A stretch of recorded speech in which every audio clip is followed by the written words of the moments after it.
Welcome to Sunny Irabor Live. So once again, welcome to the program. Yes, a very serious talk today. Edo State in focus. Somebody once said that Edo State is the heartbeat of the nation. Okay, fine. And but there was a lot of controversy as to who is going to be the governor of Edo State come November. And so the election took place, and so we had it all done. We're so all happy. And I have two very powerful discussants. Dr. Paschal Ebhohimen, who is in Port Harcourt at the airport right now. Thank you so much for even giving us a chance. And then, of course, we also have Dr. Tony Agbonasevbaefe, who is in UK, and he's also dressed ready for it. Then we have, in fact, it's a house full of doctors. Dr. Boniface Chizia, thank you so much, my regular, contributor. He's a man who really looks at the implications of whatever actions have been taken. So between the two divide of Ebhohimen and Agbonasevbaefe, I want to put Boniface in the middle and look at how he will react to all of them. And so me, I'll not be doctor. Maybe you can call me doctor of topology, whatever the case, maybe whatever that means. But anyway, you're welcome. So gentlemen, should I say welcome, and how do you do? Are you guys there? Dr. Paschal, how are you? Yes, my brother Sonny. I can hear your voice. Good having me in your program this afternoon. Thank you so much. Thank you. Dr. Tony, how are you? I'm in Port Harcourt. Yes. Yeah, I'm good. Yeah. Good to see you, my brother, in Port Harcourt. You are looking very, very Niger Delta and resource control. I greet you, my brother. Thank you so very much. Sonny, please, I sent you a very important message just to put things in perspective. It's on the Zoom chat. I tried calling you. Oh, okay. It's important that you read that message so that... you don't want to say it out? It's on the chat. I don't have my phone here. No. But no, okay, so maybe if they can get it to you, yes. It's a very important message. Okay. So that you get the perspective from which I'll be coming in this discussion. Okay. It's a very important message. Can I have the phone, please? There's an important message for me in the group chat. Dr. Boniface, how are you, sir? Thank you for your usual contribution. Sonny, I'm here. Yes. Yes, nice to see my friend Pascal. I didn't know he went to Port Harcourt. You didn't tell me he was going to Port Harcourt. Yes, I'm attending John Abos' son's wedding. Okay. He ended yesterday, so we're on our way to the airport. Okay, I didn't even know that. My flight is 4 o'clock. Oh, okay, that's so fine. I decided to take this before I leave the hotel room. Very good. I wish you journey message as you come back. Thank you, my brother. Okay, so I'm happy, and for Dr. Tony, I think I'm seeing here. Okay, you have sent a message that's very important. But it's not something I want you to speak out, but just for your own guidance. Yeah, but you the way you have even said it makes a good it guides me well, puts me in perspective. You are not particularly in support of anything, but you are no, that's not. You are not representing any party, but you are in support of some winner, right? That makes sense. Okay. So, it's just for your own digestion. Yeah. Okay, fine, good. So now, let me start with Dr. Boniface. How did you see Edo State election? You are the neutral man here. Yes, I'm neutral. I think that it was exactly something that was foretold. I mean, I was at a function. I asked somebody, I said, look, this Edo election, you think APC will lose the election? I asked somebody.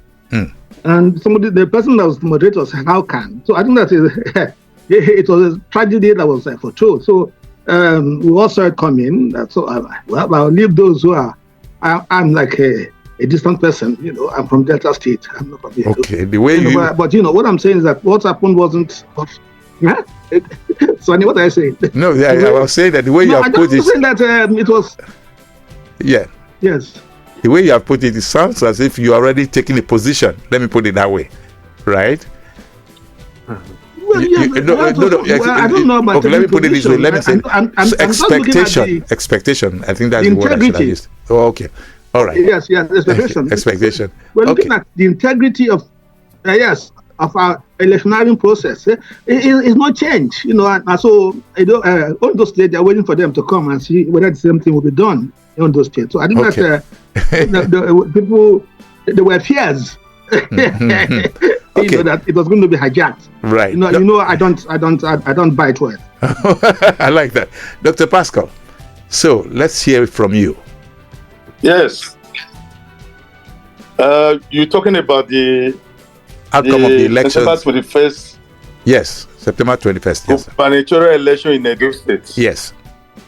Let me say one thing. Yes. What we're going to be having here today is conversation. Yes, exactly. Between our good selves and your good self. Mm-hmm. We are not addressing Nigeria at this moment, but they are free to listen to it and say our view on what went well and what went wrong. Okay. For me, the electoral process, there are two places, and which culminated in the election. Mm-hmm. Saturday 21st. For me, in my ward where I voted, and in my unit where I voted, it was 100% well conducted. There were no issues at all. The beaver worked, the IROF worked, because as information, as the people were voting, there were real-time transmission on the RF portal. And so it was so everywhere. For instance, in the government, local governments, there was no single case of irregularity of malpractice. The police that were assigned, one or two in each ward or unit, they were there peacefully. They did their job. The ANEC officials, of course, some were represented by NYC, the coppers. Yes. They also did their job. Now, the issue really, as the election ended around 2 o'clock or 2:30, as the case may be, many people were already aware of the results, as viewed in ROF. That is the ANEC election electronic portal. Yes. People were happy. They knew where the result was going to, how the result was going to come out. Because there's no two way to it. This is electronic. It's on the social media. It's there. The app is there. Everybody can view it all over the world. So, but you see, what happened is this: towards the end of that day, there were already reports and jubilation, because as much as 95% have been declared through the ROF, downloaded on the ROF portal. Yes. And so there were no problem. But between that time and middle of the night, around 1:30 p.m., there was nothing was happening. We knew, which was really well expected, that things must be going on. And what was going on? 3 areas in Edo State. Edo North, Edo South, and a part of Edo Central, which is Esan Central. Okay. Obviously, the candidate of APC is from that area. That is Irua area, which is they call Edo Central. And so these are the areas that we later found out that there were a lot of serious manipulations and irregularities by who? Not ANEC staff, where results were already collated at first at the ward level and later at the local government level, but the resident electoral commission at the state, what I call the situation room, the collation room, where later we discovered that the agents, the local government agents or managers who were supposed to be at the point where results were being collated were not allowed in. To the extent that even we were told that the governor of Edo State, Godwin Obaseki, who said, what must be going on? You mean 1:30? The whole result is not, what is going on? We also found out that he was not allowed to go in. And there was a break until the next day when the result came out. Of course, a lot of things have gone wrong. a lot of manipulations, a lot of, you see, what I can say here is this. For me, it's a travesty of democracy. Democracy is supposed to promote the principles of transparency, integrity, and fairness. These principles have been vitiated clearly by the authorities, set up to ensure that these principles were adhered to. And that is the ANEC, represented by the Resident Electoral Commission. And his name, I understand, is Onoha, or something like that. Okay. Now, it is unfortunate for me, not just because I have interest in PDP, but as a Nigerian, as somebody who's a consultant, somebody who believes in, transparent governance and objectivity and accountability in public governance. I believe so much on those principles. For me, I felt very disappointed that the interplay of so many forces, particularly the federal might, that is the real thing, because the Resident Electoral Commission and other members of the APC that were involved in the entire process, and which, of course, I refer to as structural form of rigging, that from the Senate to the presidency down, it's unfortunate that this had to happen at this point in time, particularly after the last presidential election. Okay, let me stop you there. And a few other parties. Let me stop you there and give Dr. This is the issue. Yeah, let me stop you there. It is concern for most people. Okay. Yes. I want to stop you there so that Dr. Tony can, interject or say his own piece. Yes, Dr. Tony Agbonasevbaefe. Sorry, please go ahead, please. Yeah. Thank you very much, Uncle Sonny. Sorry, I never forget to call you Uncle Sonny. It's been stuck in my mouth since problem. I was a teenager. I was just listening to my brother there, and he said a lot of things. When you look at Nigeria's democratic evolution, we have a long way to go. You see, I've drawn the long very well. Very long way to go. The reason is that, yes, we know that elections are always fraught with difficulties in our climb. So specifically, let me zero in on this Edo election.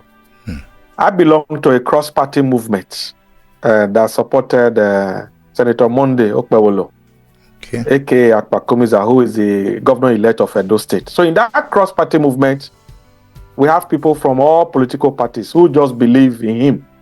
So say that again. People from all political parties. All political parties. There is a cross-party movement. Yeah. Okay. So we have people from Labour Party, PDP, APC, and then there are people who are not of any political party extraction, but who just believed in this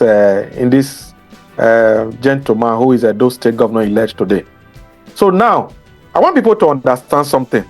I am a researcher, and I do a lot of research, and I work with data. There are certain, the Americans are preparing for election now, so you can see the way they are playing with data. Like in the UK, we had election recently. Look, I tell you, the data did not fail. So when you look at this last Edo election, I, for one, I'm not surprised at the result that came out, because it was something that was waiting to happen. It was something, like they say, I think for the PDP, this was bound to happen, because the house of the PDP was not in order. Some of us were, in 2020, we were proponent of talk back top 4+4. And this same electoral umpire conducted that same election, and the PDP won. Look, let me say something here. In Edo State, we have 18 local government, we have 192 wards, we have 4,519 polling units. You see, when people win their polling unit, like I win my polling unit now in my local government, we won there, and then I start saying that we have won election. Excuse me? So it doesn't go like that. So all this, somebody manipulated. So if Aswa Godalo have won, are we going to be hearing all this? So when Governor Godwin Obaseki won his re-election, in 2020, everything was fine. I think I don't blame anybody. It is the way our system is at the moment. So probably it will get to a time where people will know that they can lose election and they can win election. So this idea of it was look, I wrote something about a month ago. I wrote a piece and I'm just going to read it. Okay. I called it the calculus of Edo 2024 election. I said 1, Okpebholo wins, it was rigged. 2, Aswen wins, it was a clean election. 3, Okpebholo wins, it was federal might. Then lastly, 4, I said Aswen wins, election was free and fair. You see human beings, and now put some emoticons of laughter there. So let us learn to know. By the way, that, this was what you wrote before the election. Is that what you're saying? Oh, a month before this election, I wrote it. Okay. It was widely circulated. You know. Okay. So it is just the way it is. I tell you, my brother, if the reverse had been the case that Dr. Aswe was declared winner, you come and hear the sweet poetry and the encomiums that they will be pouring on INEC now. So I will stop there, sir. Okay. Let me. Sonny. Yes. Go ahead, please. Sonny. Yes, doctor. Go in. It is important that we have some interjection. Go ahead. Here, I'm not going to be talking about whether this candidate is wrong or this one is most qualified. If you ask the question later, we will talk about that. We are talking about those of us who voted. How did he take place? I want to ask my friend a good question. Did he vote? No, I didn't vote, but Hold on. Don't answer. I didn't vote. Don't explain. Yeah. You did not vote. I voted. Yes. But I told you, I belong to a movement. All our people were on ground. Hold on. You voted. Now, let me tell you something. You talk about big data or statistics. You know the power of IROF is real-time, transmission mechanism. As people vote individually at each unit, it's transmitted immediately, real-time. That one's supposed to improve transparency in the democratic process and in the election process. Now, let me tell you something. Now, for instance, that you are always talking about Obaseki, there are a lot of squabbles, disagreement within PDP. We also have the same thing in APC. Most political parties in Nigeria, there are internal squabbles. Now, having said that, let me also remind you that Obaseki, for instance, was brought in by Oshomole, right? At that time, he thought that Obaseki was the best he could as a leader, there must be a successor. But Obaseki has a mind of his own. Now, if you take that logic to the relation between Obaseki and Aswen Godaro, Obaseki introduced Aswen Godaro. That doesn't mean if he wins and becomes the governor, he will not have a mind of his own. Anybody can change. They are both adults. I think we're digressing. We're talking about the election. No, hold on. You are going to let him land. Attitude and hold on. Tony, please hold on. Please give me time to finish my analysis. Go on. Now, what is important about the question Sonny has asked is about how do we see the election that took place on the 21st and the collation of results. That's what I make comment, because I was an observer. Me and my friend, I have my own everything about what I did in my ward and all that was in my local government. I have it on this telephone. I have it. Even the IRF, we trace and document. I have them here. So there is no challenge about that. What we want to address here is whether or not there was federal might. What are the sources? Why do we say there was a federal might? Let me give you 4 reasons. 1, the issue of what they call no, by the way, what do you mean by federal might? Let's just understand that properly. Okay. That's what I'm trying to explain. Yeah. The federal government, or what they call the federal might, has a way of influencing, using power and resources to influence the election process, usually in favor of a particular candidate. Now, what are the breakdown of this? Number 1, resources allocation. You could see a lot of money pumped into the process. where the APC, for instance, were offering 10,000 to about 20,000 to induce voters to vote for their preferred candidate. The other group didn't have that money, but we were also told by some of them that some of the other parties like PDP and the other one use as much as 3,000, 4,000, 2,000, and 5,000. And hardly we use a case where they say, so obviously there was a lot of money from the federal government too. There was the manipulation of the INEC, putting pressure on them to behave in a particular manner to favor a particular candidate. The third point is, the issue, of what I call political pressure on voters, intimidation of political opponents.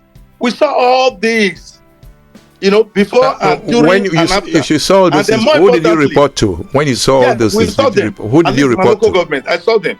And more importantly, the allocation of what I call federal resources and federal security forces, the police, the army, and other security agents who were out there, performing one role or the other, and in the process, creating fear in people.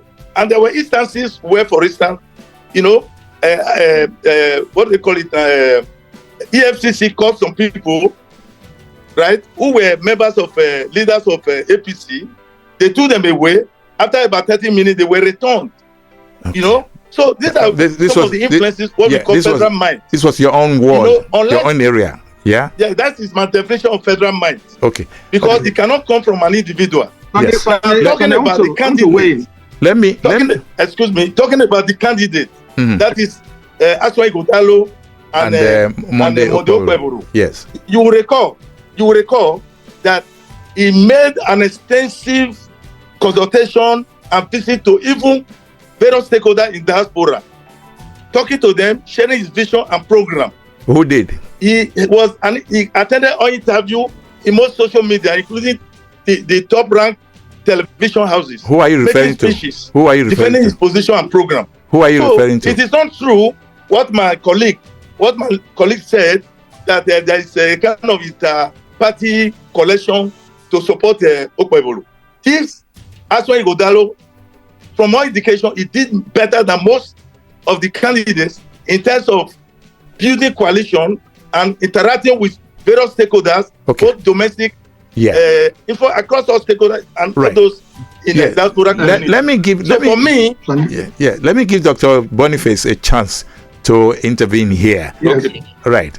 Dr. Boniface. Sonny, I think that what you have to say for a fact is that, in fact, if you went by operation, the capacity, and so on and so forth, demand for LP, in terms of his advert and so on and so forth, in fact, we scored this advert very highly. And this is a man that passed. But we must understand one fact. The resultant effect of electioneering is the issue. The people that came out to vote. Yes, go ahead. Yes, but what I was going to say, the problem you have with this is the fact that there's already trust deficit, in the sense that, if you look at INEC, you look at INEC's antecedents, you look at what's happened in the elections, and the fact that, the key players were still kept in place. And then if you look at the statements made, for instance, by the president, he's going to return Edo State to APC. And if you look at all that, ab initio, so the environment, people didn't have confidence, that it's good, the elections in the process. Free and fair. It could be, I'm just saying from the optics, what those of us who I'm not a politician, but what we saw from our observations, people had that fear. It wasn't going to be free and fair. Well, irrespective of whatever transpired, but what we have to bring back home is that there's a need for us to restructure INEC. There's a need for us to restructure the way we select INEC chairman, for instance. I listened to my friend, Paschal. Sam. He talks about people should advertise, people should go for interviews and so on and so forth. The body should select them, and people will be selected based on their past record, based on integrity, and they come on board with a name to defend. You know, so the thing we have to get back. If we talk about these elections and we don't talk about the fact that there's a need for us to revisit the way people are selected, it's going to continue like this. No, if once Mahmoud is still on the saddle and he does those state, you still have to have these people complaining. I still have this contestation. There's no two way about it. So I think that for us, and electing leadership in Nigeria is most important. We must return power to the electorate. If power does not return to the electorate, you know, there's not going to be accountability. And so if you got to power because you pay some money, you know, you bribe yourself and you got to power. And when you get there, the first order of business is for you to try and recoup. Okay. And you are beholding that those who sponsored you. So we need to, you know, if I leave this meeting without making this observation, we have to start a campaign that says we have to revisit our selection process. Okay. Revisit how we are appoint INEC chairman. Otherwise, this will not change. Right. Okay. Thank you very much. You see, interventions are necessary. I wish we had an INEC person to speak here. There's a Samsung SMAO. I don't know who that person is. We always encourage people to give their names so that we can actually identify them, give them a chance to speak. The phone is also ringing, but Dr. Tony, I'll give you a chance to respond to what the last two speakers have said. Dr. Tony. Yeah, thank you, sir. And thank you, Dr. Boniface, for some of the salient points you just dropped in. And that's the area I was also thinking about. You know, last year, I was very much involved with the obedient movement because I felt really well drawn to the principle of that movement that time. Number one, like what Dr. Boniface said, we also need to look at our political party system. For me, and I've said this everywhere, at the moment, I don't think Nigeria will have political parties in the real sense of what a political party should be. If you look at in the US, you have Republicans and the Democrat. If you go to if you come to the UK here where I live, you have the Tories and the Labour Party, and then the Liberal Democrat. The ideologies, they are like this. So you see it clear. Even our neighbors, Ghana, you have the MPP and the NDP, very clear. You go to South Africa, you have the parties are clear. The ANC and then the what is the name of the other party? You know, they are clearly demarcated. So these are things we need to look at. But what I want to say, about which I couldn't finish in the last, when you look at this Edo election, for those of us, again, sorry to bore you guys. Go on. Those of us who are data driven, it was highly unlikely for us not to have the outcome we had now, because, like we say, where I come from, in Benin, my yakbitan where why mama akporo wugbo. If I interpret that is that if the home front is not good, you don't go to the farm and start whistling. You know, because spirits may come. It was very clear that a lot of the grassroots, heavyweight political groups, diaspora groups, some of which, like somebody like me, belong, we already looked the other way. And politics is local. In fact, the only thing I saw in this campaign was the fact that the PDP were just campaigning about what was happening nationally. Petrol price is high, this or that. But they could not really drive their message home to get the real voters. Yes, they were doing a lot of highfalutin, branded, media stuff. Like if I told somebody, I said, if it's by media they win the election, I said Olumide would have been declared winner. Because who's your guy? I love that song. I even dance to it when I hear it in the morning on Arise or Channel. But politics don't go like that. You talk to the real voters, tell them what they want to hear. Lastly, before I stop, sir, is the fact that the incumbent government also contributed, because in terms of performance, a lot of us Edolites, we were not convinced that the man has done what he promised he was going to do. Especially when you say the man, which man? Which man? Governor Obaseki. Okay. Yeah, Governor Obaseki. The performance was really abysmal, and I don't want to go into order. We can begin to talk sectorial. So those are the things that contributed to where we are now. So people just wanted something new and not a third-term agenda by proxy. Sonny. Yes, I would like Dr. to Paschal. say something here. Yes, I would go like ahead. to say something here. Go ahead. You see, the electoral process, the election process. By the way, I'm going to give the phone a chance to ended, speak. Yes, go ahead, please. It's not ended. It's not ended after the election and INEC declaring the winner. There is provision in the electoral act that whoever is aggrieved in the process can go to court. Yes. For me, it is too early to jubilate over who they declare as the winner. That's number 1 point. 2, and I will tell you the reason why I'm saying that. The issue here is both the number of voters and how did they vote and what was the outcome of the vote of the election in terms of the winner.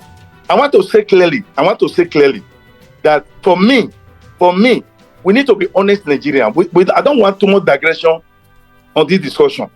Let's focus on the election, what took place, how many voters. So in terms of data, the validity and reliability of the data, the votes cast, in relationship to the valid registered voters, all these are indications. If, for instance, there are cases of overvoting, it qualifies for a cancellation of that unit of word or the entire something. Now, what is important? What is important is that going forward, it is not enough to talk about independence of the boss of the INEC.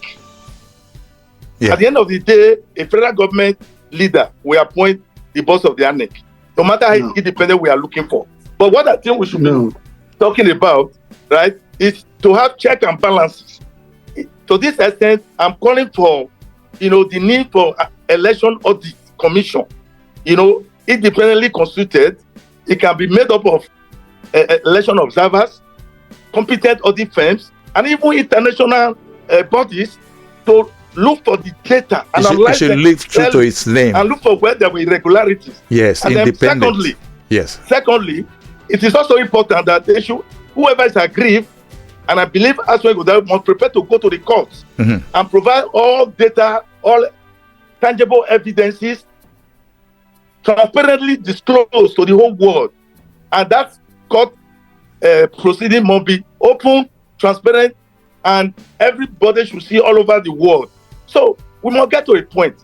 I'm only praying that the president of this country, as much as possible, should be clearly away from the whole thing.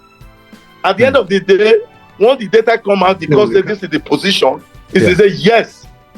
From all the available evidences, I'm convinced that PDP won this. Because if you look at the individual concern, there is no point bringing in the governor of the state, this and that. People, they have done their role, they are living.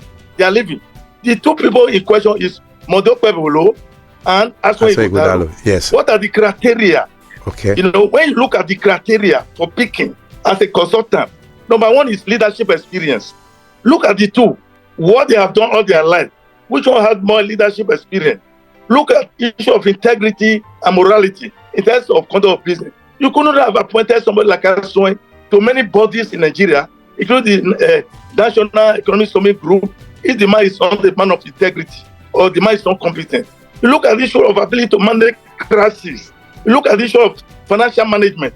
Can he read and understand financial principles, interpret them so that the state is not cheated?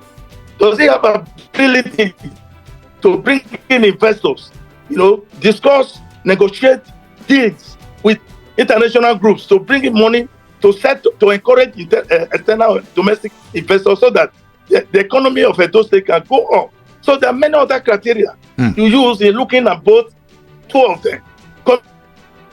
Okay, all right. Your internet has frozen. Okay. Yes, I want to take. There are some messages from. Yes, I'll give you a chance, please, from WhatsApp. Yes. Well, yes, go ahead, Dr. Chizia. Dr. Chizia. Yes, well, I was going to say that. Yes, I listen to my friend Oscar carefully, and I listen to him. I think there are issues. The question of those governments must have the ability to the people in competence. In choosing our leader.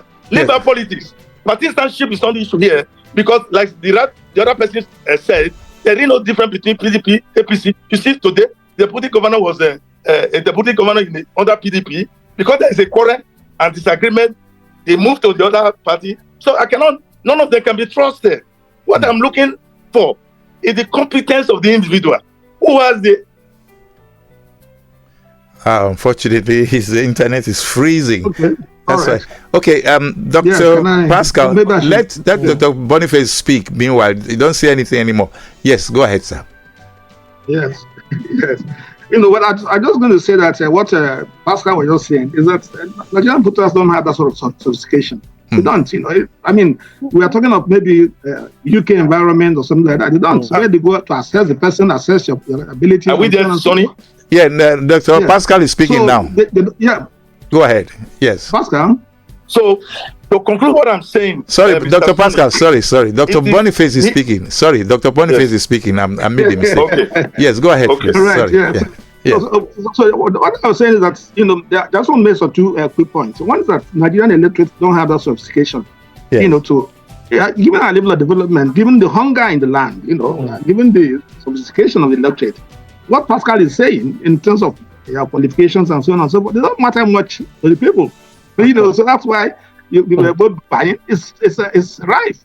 The other point also is that it would probably must not be emphasized. Is the fact that what is the record of my friend Obaseki? So I hear of things I'm not from Edo. And so if he's not done well in office, also that should count. But the other point I want to add is that when we talk about reforms, we must remove the power of appointing the chairman of the INEC from the president. Otherwise, the reform will not be complete.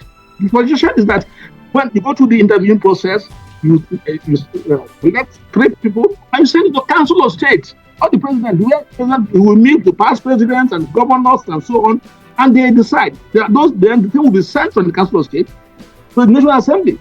Yes. And okay. so on and so forth. Right. Now the president appoints single-handedly the INEC chairman. The INEC chairman, no matter the reforms you take, will remain beholden to the president. So the power of the president in this respect must be checkmated. Okay, the consensus, if I may use that word, is that INEC should be as independent as possible. Well, that's how it is everywhere. Yes, fully independent. Yes, because I remember when I went, I covered an election thing. That was the one that brought Mandela to the fore in 1994. There was an independent National Electoral Commission. Yes. So yes. I will agree totally with that it must be independent so that there's no reason for conclusions and guesswork and all of that, conjectures. But somebody is saying here, good afternoon, Uncle Sonny. Sonny. Yes. I was going to read a message from Sonny. Yes. Apart from the independence of the ANEC, or the chairman of the ANEC, in appointing the chairman of ANEC, everybody involved in check and balances, and that is why the judiciary. I'm coming, sir. Yes. I'm coming, sir. That is why the judiciary is supposed to be there, right, to ensure that even if there are problems with the electoral process, as judged by the boss of ANEC as an authority, right, charged with backed by law, then with a good judiciary that is not polluted, that is truly a judiciary, then of course, but what we experience today, the trust is eroding gradually about the position, the role of the judiciary in ensuring that there is fairness. So what is happening now is that I'm suggesting another body, what I call the Election Audit Commission or Committee or Board, properly constituted, so that there will be check and balances.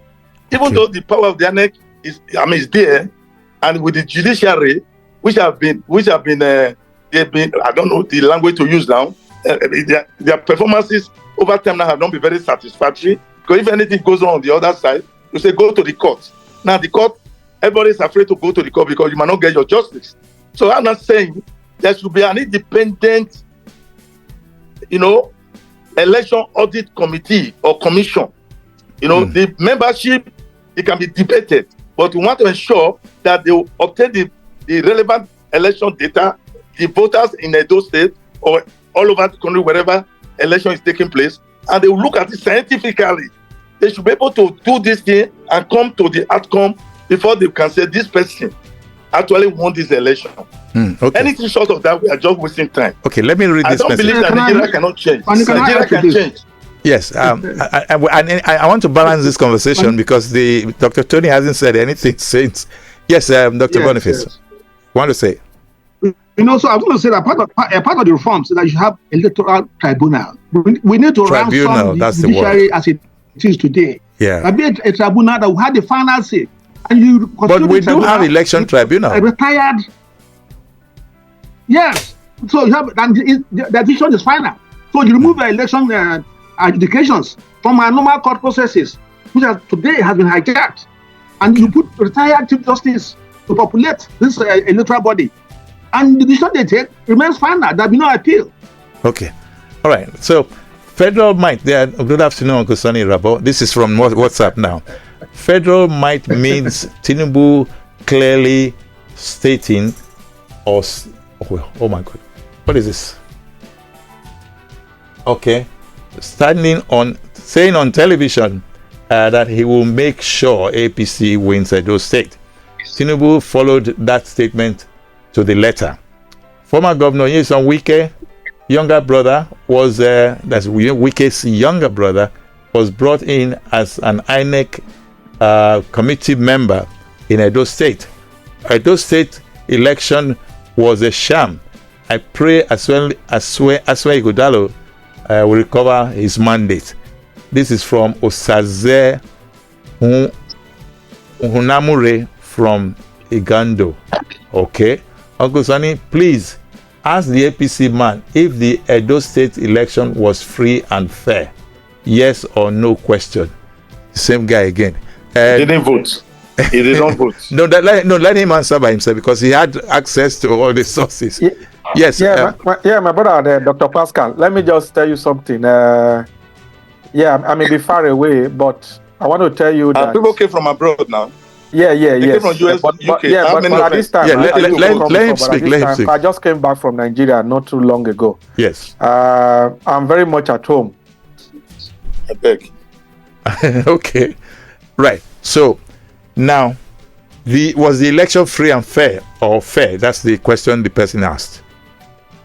Dr. Tony. Look at individuals. We look at individuals and we look at antecedents.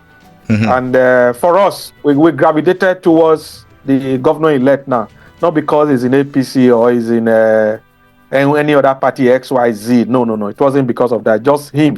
And we saw him as somebody who has done a lot for his people in the Edo Central Senatorial District. I'm not from that district. You can see from my name that I'm from the Edo South. And we also believe that it was ripe for somebody from that district to become governor. But the point I want to make, I just want to say something that Dr. Chize has been saying. We need the electoral reform, and I think we are getting there, but it's a bit still really slow.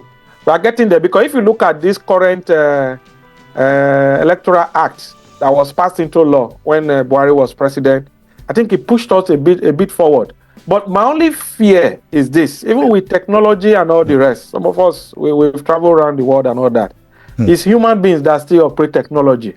So the sincerity of our people, the mindset of the average Nigerian is to always manipulate. And politicians must also know that politics and governance is not an industry. So people they now see politics as industry until we move away from that trajectory, so that people don't just get into politics within 1 year. They become multi-millionaires. They become very wealthy. They buy property all over the world. So it's not for service. So if you look at it, for me, I must tell you that I'm really disappointed with the Nigerian political class. And that is why, Dr. Paschal, like even you said, that people can even sell their vote. Imagine that. So because some people will just say, make I collect this 10,000 for today. I don't know where, at least this one will reach me cook soup. Because the people have been so weaponized. So our politics must get to that level where, because to be honest, let me tell you something. Like I said, I do research. Look at this data. In Edo State, of the 2.6 million voters, of people that are registered to vote, okay, only 2.2 million collected their PVCs. And in this election, I've put all the figures together. If you add the vote, at least the one that has made the Okpebolo governor-elect, if you add his vote, if you add that of ask Dr. Aswe and that of Olumide and the others, is going to about maybe a little above 600,000. So, and then when you juxtapose that with the number of people, pardon? I say all together. About 600,000, all of them together. Ooh. So, but when you do the calculation, you find out that from this data, only about 22% of registered voters actually did the voting. So, could it have been possible that if more people had voted, could it have swung the other way? So, we also need to look at this. And I must say this. Our politics is becoming very elitist, and that is where we are getting it wrong. In the UK here, when people are campaigning, you see they will be knocking at your door. In America, we can see what they are doing. But in Nigeria, people just feel that they just go to maybe Benin City, they go to one local government headquarters. You have to reach out to the people, talk to people. They do all that. Yeah, so that is the thing. Because what I have seen in this Edo election now, if you look at the voter turnout from 2016 in Edo State, it was 32%. 2020, it was 24%. And this 2024, like I said, the thing has reduced to 22%. So could they have? So these are the things that the PDP, their think tank, they also, because 4 years will come again, so that they can get back and get their bounce. And if this government comes in, let's say the court pronouncing that they actually won, then they have to prepare, get their strategy together. Okay. All right, let me now. I need to read this message, please. Yes. Just a little before you do that. Okay. Before you do that, so that we can get to a point. Now, talking about electoral reform, I agree. But the beavers and the RF, all they need to do with the big boards in every state, and they are transmitting everything will be going there. At the end, there will be total. And if they can legalize that, right, the electronic system is as good reform as you can think about. Now, quickly, earlier on, I mentioned the issue of structural rigging. Structural rigging. In case of structural rigging, a coordinated effort by involving the federal might through all the agencies up to that point. And you also made reference to the fact that the leader has already made a pronouncement. You, as the president and chief of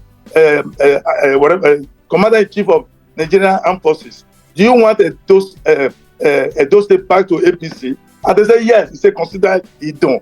Look. These are not statements that should come from a leader anyway. But what I want to say, apart from the electoral reform you are talking about, the issue we are discussing now is the election and the voting. Let me also tell you, because I'm an observer, I voted. If you look at the board of what they call potential or registered valid voters, thousands and thousands and thousands. Some of them are dead, and they cannot do sufficient job to clean up the database. That's number one problem. The second problem is that if you know every party, they go house to house. They call it mosquito canvassing. To talk to each person, please vote. This is the reason why you should vote for this candidate. Parties do all that. The issue is this unnecessary financial inducement, what I call unsavory influence of the federal mind in terms of the collation of risk. So that is the area electoral reform must take place. And I believe technology, advanced form of technology will address this issue. So that it becomes transparent, it becomes fair, it becomes open, so that the whole world will see the result being collated, add up, and the conclusion in terms of outcome. Let me also say, I agree with the last speaker that if you look at the number of voters as against the valid voters, obviously, it's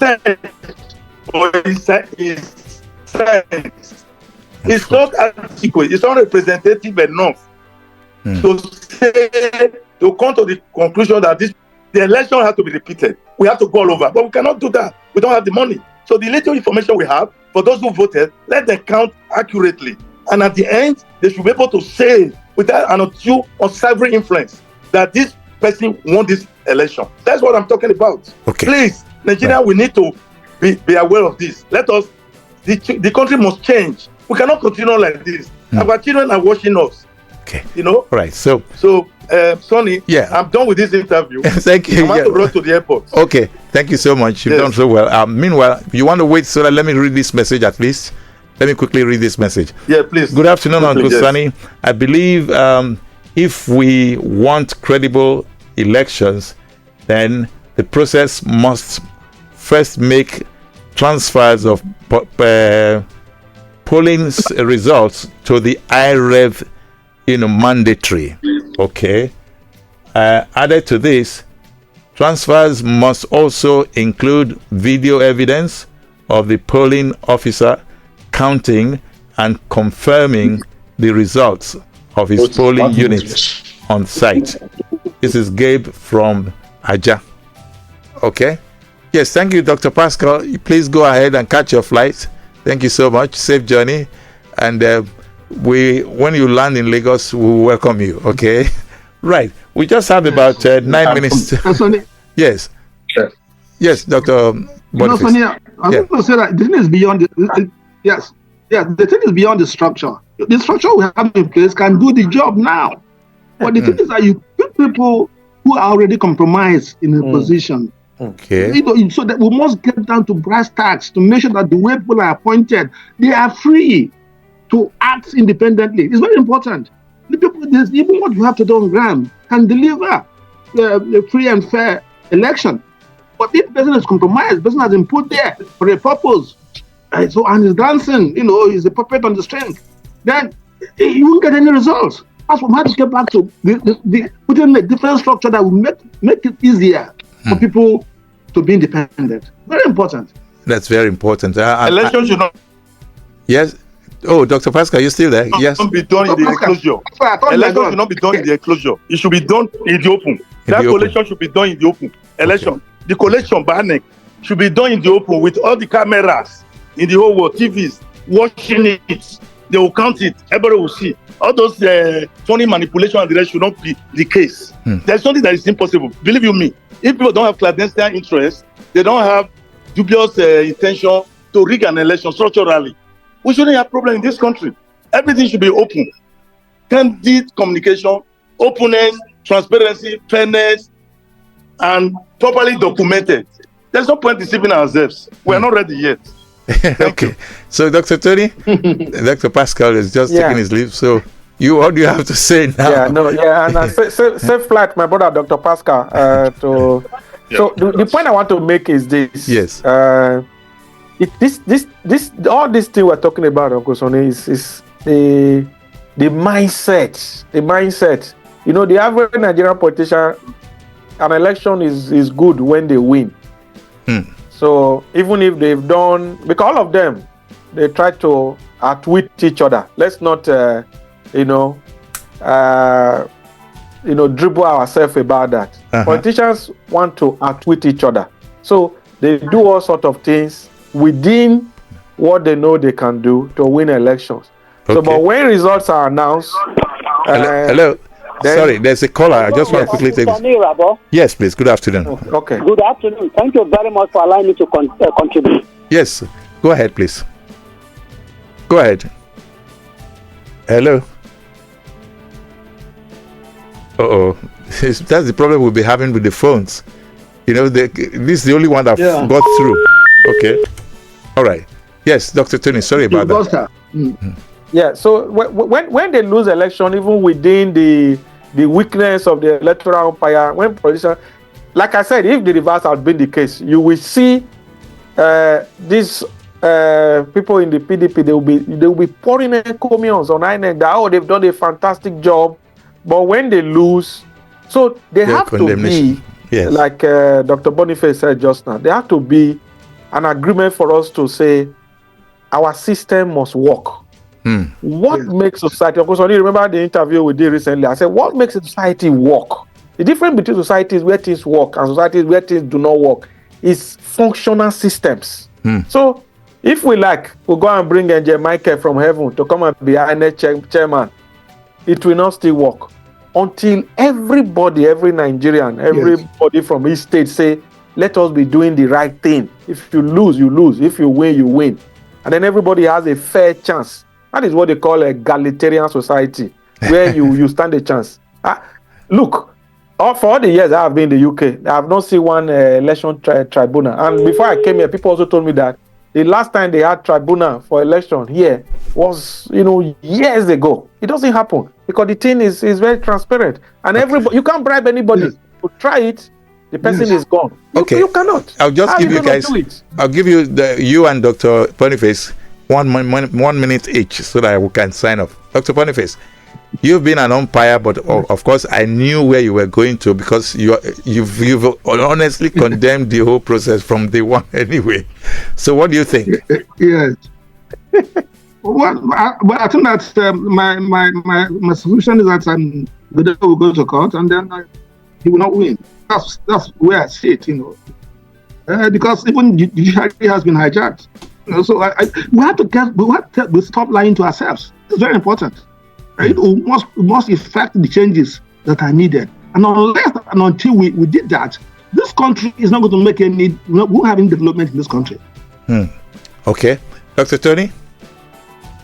For me, I want to say that our political parties, they should be real political parties, not just in name, not just in nomenclature, but in functionality. And I want to congratulate the governor-elect of Edo State, Senator Monday Okpebholo, on his recent victory. Okay. All right, gentlemen, thank you very much. And we wish safe journey to Dr. Paschal Ebhohimen, who was part of this discussion. It was very, very animated by participants, He's a politician. He participated. Exactly. And of course, Dr. Boniface, thank you so much for your ever ready role that you play, and it's been very helpful. Dr. Tony, thank you again. And of course, between you and Dr. Paschal, I will definitely come calling again, okay? All of you. And then there's this Samsung SMAO. I don't know who it is, but thank you for being a silent listener. I don't know why, but I hope you enjoyed the program. Thank you all. Have a great weekend, a great Sunday, and a great week ahead. Bye-bye now. Thank you, Sonny, for having us. Thank you. Thank you, sir. Thank you, sir. Bye, Dr. Boniface.